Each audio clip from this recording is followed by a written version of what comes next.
சிம்ம ராசிக்கு இவ்வார கோச்சார பலன்களை பார்க்கின்ற பொழுது ராசியாதிபதி 12 இருந்தாலும் 11 கிரகம் இருப்பதனால் பாதிப்பு இல்லை கோச்சார வேதை அடிப்படையில். மேலும் லாபத்தில் சுக்கிரன் குரு இருக்கின்ற யோகம் இந்த வாரம் முழுவதும் உங்களுக்கு வெற்றிகளையும் மிகப்பெரிய நன்மைகளையும் செய்யும். பொருளாதார முன்னேற்றம் மிக அற்புதமாக இருக்கும். மனம் உற்சாகமாக சுறுசுறுப்பாக இருக்கும்.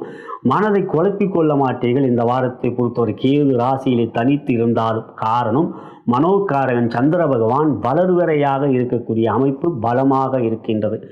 இருப்பினும் இந்த வாரத்தை பொறுத்தவரை மனம் உற்சாகமாக சுறுசுறுப்பாக இருக்கின்ற அதே சமயத்தில் உங்கள் ஆரோக்கியத்தில் மீதும் நீங்கள் அக்கறை காட்ட வேண்டும். காரணம் 4ஆம் இடம் என்கின்ற சுகஸ்தானத்துக்கு அதிபதி, அந்த வீட்டுக்கு அதிபதியான செவ்வாய் ராசிக்கு 2 இருக்கின்றார். அதுவும் இல்லாமல் சனி அஷ்டம சனியுடைய வக்ர பார்வையும் பெறுகிறார். பொதுவாக 2 செவ்வாய் இருக்கின்ற பொழுது 2ஆம் இடத்தில் இன்னொரு கிரகம் இருந்தால் பாதிப்பு இல்லை. ஆகையால் இந்த வாரத்தில் எந்த